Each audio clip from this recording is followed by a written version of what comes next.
Okay,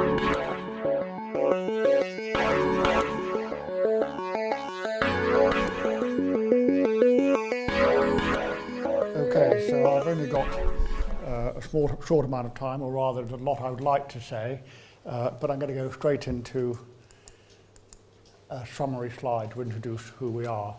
So Vipera was founded in 2005. It's a Swiss company originally, and we came to the London market in 2010. So today we have offices in London, in Zurich, obviously, Milano, where most of our people actually are in Milan now. We have people in Dubai and also in Frankfurt and Madrid. So we are about 80 people in total as a team. And just to quantify how big we are, or perhaps I should say how small we are, our revenue in 2015 was some 7 million euros.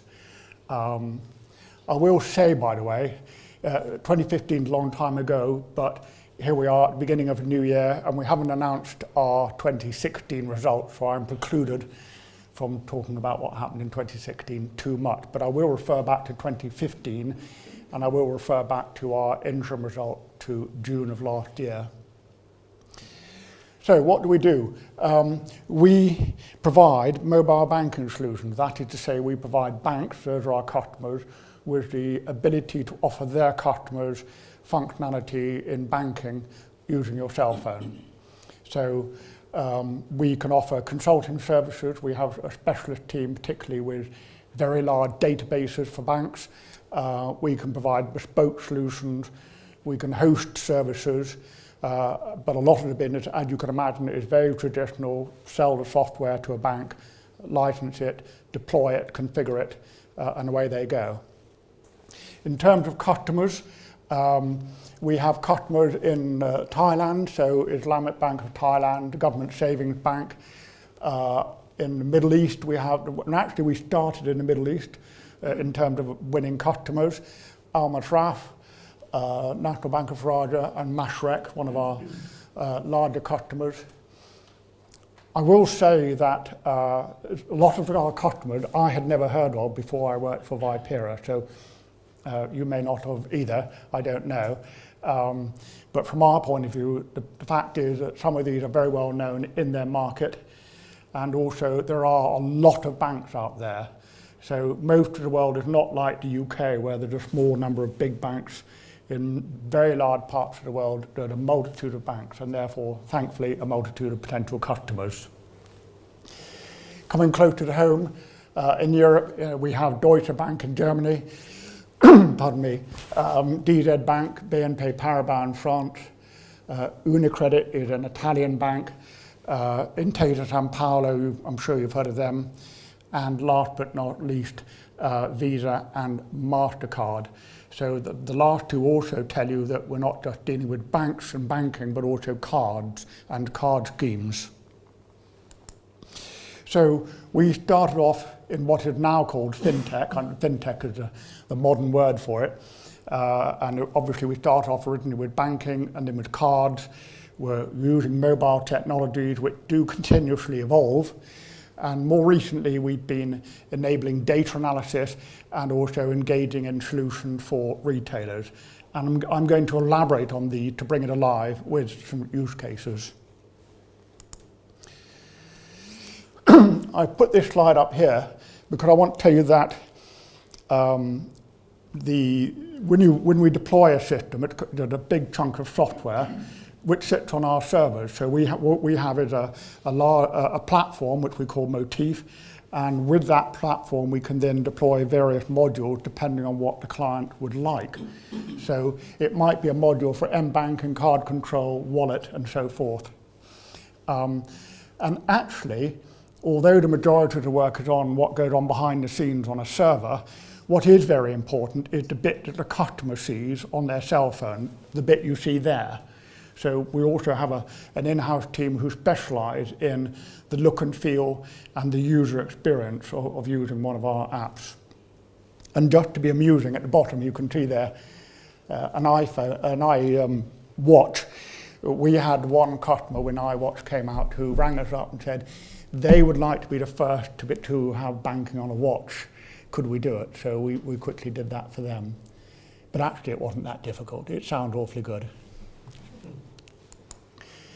So I'm not going to go through all of these. I'm just trying to give you an idea of the sheer range of different modules and functionality. So when you think of mobile banking, it's actually an awful lot of different things which people might want. And I'm going to bring it alive with some more use cases. So why would someone come to us? Well, we like to think that we are experts, or shall I say specialists, because that's what we really focus on, is mobile banking. We've got a large team of technology guys who really focus on exactly this. People come to us because we have an out-of-the-box solution, which we can deploy quickly. And of course, with any out-of-the-box solution, it then gets configured and customized to meet the bank's needs. So that is what, and also I think we can do it quite quickly because we've done it many times before. So to bring this alive with some use cases, Mashreq Bank, most people have never heard of, but actually they are in Dubai. More than half of all households in Dubai have an account with Mashreq, so it's quite a big bank in its market. And they've been using us to provide their mobile channel since 2008. And the use of that channel had been growing over time to the point where half of all their users are using mobile banking. Now that might sound a bit high to a British ear, but bear in mind, please, that in this country we're privileged that we have a large branch network. There are many parts of the world there aren't so many branches for banks, and people don't necessarily have a computer at home, but everybody in this world has a cell phone. So that is why these things are very popular. Another use case is Meine, Karte. So Meine, Karte is the Deutsche Bank branding of a product we call card control. I think it's probably easiest, rather than me talk about it, can we have a little video? I've got a little video. It's very short. Please bear with me. Have you ever wanted to manage your credit card with your smartphone?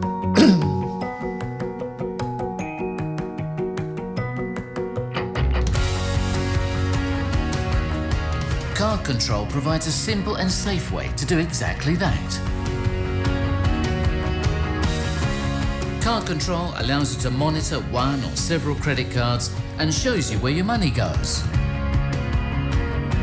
You can set daily, weekly and monthly spending limits, which can be easily modified on the go. The easy-to-read graphics instantly show you what you're spending in different categories, while push alerts notify you every time your cards are used. Card Control lets you enable or disable certain categories of merchants. You can also set budget limits for each category.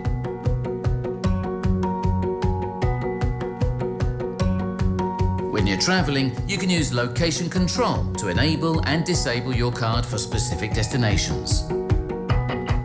Card Control protects you from online fraud, allowing you to accept or block online credit card payments. Secure, contactless payments with your smartphone are also possible. Your purchasing history gives you access to exclusive discounts and offers.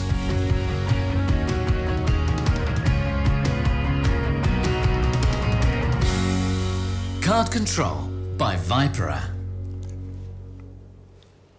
Okay, amusingly, after all of that, one of the things which we find that people like is the fact that sometimes people get up in the morning and they've lost their card and they're not sure if they left it in the bar last night or left it at the office, and that app can enable you just to lock the card while you go and look for it, because if you find it, you can then re-enable it yourself on your cell phone, which is a convenience. And actually the banks like that very much because it saves them the expense of cancelling your old card and reissuing a new one. So these things do help. Okay, let's move on to another use case. Sisal. Sisal is not a bank. It's a very peculiarly Italian company. They have a network of some 45,000 kiosks up and down the country to which people can go to pay their bills, typically utility bills. In Italy, people do not normally pay their bills by direct debit like we do. They like to be able to go in and choose when they're going to pay a bill and how, whether a cash or a credit card. However, they know that they need to have, if you like, a more digital and modern relevance, and they've engaged us to build a system which enables the user to say when they want to pay a particular bill and how, with a bank account or with a credit card and so forth. And they started off with quite a small customer, and as some of our customers do, they come back having had a first product from us, and they buy more and get us to do more work for them, and we get a lot of what I call repeat business from them. Banca Intesa, another Italian company. Banca Intesa is somebody for whom we have an analytics engine, because we have people who know a lot about very large databases, and they are using this analytics engine effectively to monetize their customer base. They know about who is spending what and where, and they can use that as a basis to go to retailers and suggest that they proffer coupons or special offers to a very highly targeted segment of their customer base. I hasten to say, by the way, that we as a technology company, we stay out of knowing any personal detail. That's not where we want to go. So where we want to be is providing the technology which enables that. So that's what we've done for Intesa. And this is the last use case, bear with me. Media Market, again, is not a bank. Media Market is a very large equivalent on the continent of Dixon's Comet. They have a chain of stores selling computers, TVs, that sort of stuff. They have the problem, as I'm sure you know, with a lot of retailers, that people walk into the store, they look at the shelves, they talk to the salesman, and then they go home and buy it on Amazon. So, what have we done about that? We built this application for them, which enables their customer to download an app. On that app, they can be wandering around the store, they can be comparing products. If they're interested, they can, of course, go up to the counter and buy it, or they can then buy it online from the online presence of MediaMarkt. But at the same time, MediaMarkt can be aware of what you're interested in and be price comparing that to Amazon or any other offers and be giving you discounts and special offers. So they're making a big effort to stay competitive with the fact that they know you're going in there and you could go home. And with one final little twist to that app, it actually knows where you are in the store. So if you were instead of in front of a particular television, admiring it, it would know you were there, and it might even ping you an offer because it knows you're interested in that TV. It's a bit big brotherish, but hey, customers like it, and there we go. Okay, I'm going to tell you a bit about financials. Yes, I've got time. Good. We at a company, we are focused on growing our revenue in developing our customer base. The more customers we have, the more credibility we have, the more ease with which we are able to sell to other companies. And part of what we do, I have to say, we work in an environment where the sales cycle is about a year. So, you work at it to get the sales. The revenue has grown a lot over the years. If I think back to 2010, when I joined the business, the revenue was some 300,000 euros, and last year it was 5.8 million. So we've grown a lot. You can see there a big jump in 2014.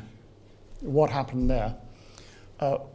We operate a business model where we have a mixture of in-house staff and outside contractors. So typical IT world, we have a panel of IT contractors, and they can act as a buffer for workload and so forth. However, in 2013, we really reached a point where the outsourcing part of it was too much, and we needed to recruit a lot of people in a hurry. It will be no surprise to you, even today, finding enough engineers is hard work. But what we ended up doing was buying our biggest outsourcer. And so having bought them, we had an immediate increase in resource and we were able to deliver a lot more in the following year. One more takeaway from that slide is that for some reason, we're not entirely sure why, but for some reason in recent years our revenues have become second half loaded. I think part of that is because our customers are banks. Banks typically have December year end like we do, and people are budget focused with getting projects completed by year end, and we typically find a real push to get things, if you like, signed off by year end, and of course then that releases revenue to be recognised as far as we are concerned. Going back to, I'm sorry, it's a bit old, I know, but anyway, our last published results were to June of last year, so that's the first half. The revenue was up 43%. And by the way, I'm not saying it was up 43% in the second half, but anyway, it was nice to have it. The operating loss was some 400,000 euros, which was what we had budgeted for. And in fact, one of the things we're doing is to invest heavily in new salespeople. Because good salespeople are expensive, and I've mentioned they take time to get results, and so it is a genuine investment to expand in that way. We had the beginning of some customer engagement revenue. Pardon me. So by customer engagement revenue, I mean the sort of revenue we get from MediaMarkt. And we continued to invest in our products because we live in a world where the world of payments is changing quite rapidly, and there are lots of opportunities for us to be adding more products. This is a very, very simple graph. I thought I would share with you a split of where our revenue comes from. The biggest segment is the pink bit, which is, the second biggest segment is the pink bit, which is consultancy. So that is time and materials, advice. Most of that advice is in the world of big databases. The biggest chunk is the license and deployment revenue. Now I know those are two quite separate beasts. A license fee is something wonderful that goes straight to the bottom line, and a deployment revenue is something you have to go and work for, and you might make 35% gross margin on it. However, although we know what that is in the course of negotiating a contract, there are many customers who just would rather have a single line on the invoice because they need to craft that charge according to their budget. In fact, that reminds me to tell you that many of our customers, we find the billing model depends on who the stakeholder is at the bank. So if the stakeholder is the IT department, they are accustomed to paying for a software license and then paying you to deploy it. If the stakeholder at the bank is a business unit owner, perhaps somebody who is focused on servicing customers, he's more likely to have a budget which allows them to pay so much per user per annum. So the exact model depends on who the stakeholder is at the bank. Let me say a bit about the balance sheet as well. The goodwill is the goodwill arising from our acquisition of Karte and Date, the outsourcer we bought. The intangible asset, €3 million euros, is a cumulative amount we have capitalised in terms of software development. We try very hard to be careful not to over-capitalise stuff and to write it off as we go along. So sometimes we can develop something especially for somebody, we can write it off against that project, but we've still got it in our back pocket. However, the audience for that is not just investors, it's also customers who like to see that we are indeed investing in our product. Okay, I think under cash you can see 2.9 million euros. Let's move on because I've got 2 minutes left. Let me say a bit about shareholders. So our major shareholders are in the middle there. Silvano Mefais is a Swiss guy, he's our Chief Technology Officer. Second from the top, Marco Cadatelli is our CEO and co-founder. At the top, Nebby and Jarman is a Norwegian family office, and Petter Nebby sits on our board. Octopus, I suspect, is a name you know, as a London-based fund manager. And Jeef and Mauro Duca are people who came with the Karte and Date acquisition. And you can see I put up there the fact is that over all our years, we've still raised just under 10 million euros, and I like to think we've come a long way on not a huge amount of capital. And it, particularly when you read in the paper, there's a lot of people who raised 10, 20, 30,000 bucks in America for something we have. So there we go. I've got 1 minute left. Have I got time? I'm going to skip to something just to leave on maybe a bit more of an interesting note. PSDT is something which is going to change things quite a bit. Payment Service Directive 2. It's a European piece of legislation, so it doesn't apply to our Middle East or Far East customers. What it says, and it becomes active next year, is that today, if you want to deal with your bank, you have to deal through the bank systems. Tomorrow, you could be able to choose services which can interact with your bank account. I'm getting warning signs down here about time up. But if you're interested, come and grab me afterwards. Right, I'm going to be a good chap and stop and ask if there are any questions. Any questions, anybody? Gentleman at the back then Alex. Hello, can I ask you 2 questions, please? When you're talking about transactions volume, do you charge by an individual transaction or do you charge by a percentage? Good question. We do neither, actually, but okay, yeah, go on. I'm interested to know a bit more about Cod and Date, given that that's about the most famous name in the world of relational databases, yes. Who developed DB2 for IBM. How did you end up with a company with that name? Okay, yes, okay, wonderful. Let's deal with revenue. We do not charge on an ad valorem basis, so we're not charging people according to how much money is flowing through the system. We are charging either on a traditional software basis where we sold the license to the bank and then we deploy it and then it's there to do what they like with it. Albeit perhaps with a bigger bank you can charge more than you can with a smaller bank. For example, do you remember the example we had Meine, Karte, the Deutsche Bank card control? That is charged on a per user per annum. But how much goes through it, we don't get involved in. Dealing with Cod and Date, as you say, it is a very well-known name. I think it's the fact that the Italians, it's an Italian company.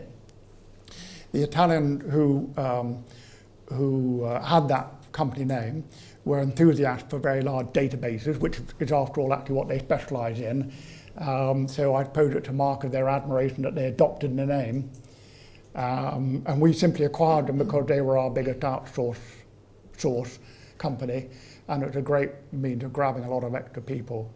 We actually used to use people outsourcing in Ukraine, and with the downturn in the EU economy, we found that actually there are a lot of very good programmers in southern Europe, Spain, Italy, you can get at a very competitive price. And that actually is why we ended up moving our centre of gravity from Switzerland down to Italy. Thank you.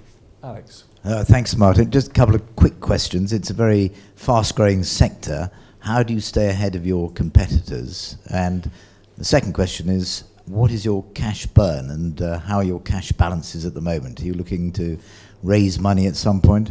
Right, okay. Let's deal with a more difficult one. Staying up with it. I think you stay up with it, first of all, because we get out and about and see what people want. Secondly, our Chief Technology Officer is a true enthusiast for technology, and he is spotting things which can be done. Because we live in a world where new business models become enabled by other enabling technology. For example, much of what we do would not have been possible before the iPhone. Cash. Right, so at the end of the half year we had 2.9 million of cash. We finished 2016 with some 2 million of cash. I'm not talking out of turn because it's in the broker forecast if I say that we are looking to break even in 2017. So I think that takes away a worry. I mean, it is. It's something you take seriously. We have some big shareholders who say to us, we've given you the money, go and spend it. And then you have to balance that with our natural inclination to hold on to it and look after it and not spend it too quickly. So on trying to strike a measured balance, and that's actually why I'm talking about the investment in salespeople. We're trying to get the right sales balance on that. Does that mean you do not intend to fundraise then? If we do some fundraising, I like to think it'll be for a good cause or some new initiative. Or expansion, Or acquisition or expansion, something? Yeah. Gentleman at the back. Hi. Two questions again. Are your staff incentivised through profit share scheme of some sort? And secondly, data. Do you hold the data of the customers? Do we? Hold data of the customers. Right. Are our staff incentivised? Actually, most of our staff are shareholders, and by that I mean they put their hand in their wallet and bought shares. So I think people are incentivized. We do have options, warrants and options out there, but we don't hand them out on a big scale. I think actually, if I may say so, most people are motivated by a nice working atmosphere and enjoying what they do. And most of our engineers actually really do enjoy what they do. Now, sorry, forgive me, I forgot what the second question was. Do you hold the data of... Oh yes, sorry, forgive me, yes. No, we don't. We are very careful not to. For two reasons. A, we don't want the liability ourselves. B, for the operational security. So, for example, when there's a card transaction going through, what we actually do is virtualize the card, and we're getting a proxy for a card number coming through the system. So if somebody did intercept that signal, they'd only get a proxy which gets changed every time it gets used. So it's a level of security, and also to keep us one step removed from A, risk, and B, all the client data rules. Thank you, Martin. Thank you very much indeed. Okay.